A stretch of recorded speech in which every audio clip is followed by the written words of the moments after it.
Subject mapping নিয়ে কিছু কথা বলেছেন, যেটা শোনার জন্য শিক্ষার্থীরা অধীর আগ্রহে অপেক্ষা করছো। মূলত শিক্ষা মন্ত্রণালয় থেকে পরীক্ষা স্থগিত করেছে, বাতিল করেছে।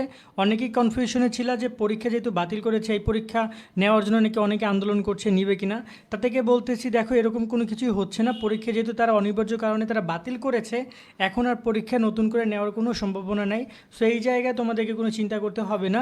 দ্বিতীয়ত যে ব্যাপারটা, সেটা হচ্ছে যে পরীক্ষা শেষ করে চুপচাপ বসে না থেকে দক্ষতা বৃদ্ধি করো এবং পড়াশোনার পাশাপাশি আয় করার একটি গুরুত্বপূর্ণ কোর্স নিয়ে আলোচনা করব ভিডিওর শেষে। অবশ্যই ভিডিওটি দেখো।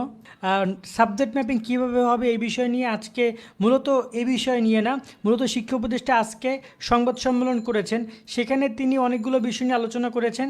সেই এক সংবাদ সম্মেলনের প্রশ্নের জবাবে তিনি এইচএসসি পরীক্ষা নিয়েও কথা বলেন, যে এইচএসসি পরীক্ষার সাবজেক্ট ম্যাপিংটা কীভাবে তারা করতে চাচ্ছে। এ প্রসঙ্গে আমরা যখন দেখতে পাই, তখন তিনি বলেন যে শিক্ষা উপদেষ্টা ওয়াহিদুদ্দিন মাহমুদ বলেন, এইচএসসি পরীক্ষা বাতিল হওয়ার ফলাফল কিভাবে দেওয়া হবে সে বিষয়ে আমি কিছু বলতে পারছি না। এক্ষেত্রে শিক্ষা বোর্ড আলোচনা করবে, এরপর তারা হয়তো একটা সিদ্ধান্ত নেবেন। এখানে তিনি আরও বলেন যে এসএসসি পরীক্ষা অর্ধেক হয়েছে, এই পরীক্ষাগুলো এবং এসএসসিতে প্রাপ্ত ফলাফল মিলিয়ে হয়তো রেজাল্ট তৈরি করা হতে পারে। তবে এটা আমার এককভাবে বলার কোনো বিষয় না, এটার জন্য এক্সপার্ট কমিটি আছে, সেই কমিটি এ বিষয় নিয়ে সিদ্ধান্ত নেবেন। তিনি এখানে এক্সপার্ট কমিটি বলতে বুঝিয়েছেন ঢাকা বোর্ডের যে কমিটি, অর্থাৎ আন্তঃশিক্ষা সমন্বয় বোর্ডের কমিটিকে।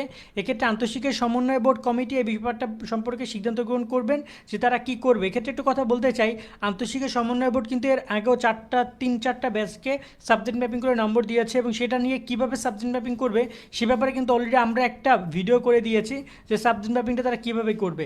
চাইলে সেই ভিডিওটা দেখতে পারো, সেখানে আমরা সাবজেক্ট ম্যাপিংয়ের পুরো ডিটেলস আমরা বলে দিয়েছি, যে তারা এক্স্যাক্টলি কীভাবে সাবজেক্ট ম্যাপিং করতে চাচ্ছে, কীভাবে নম্বর দিতে চাচ্ছে।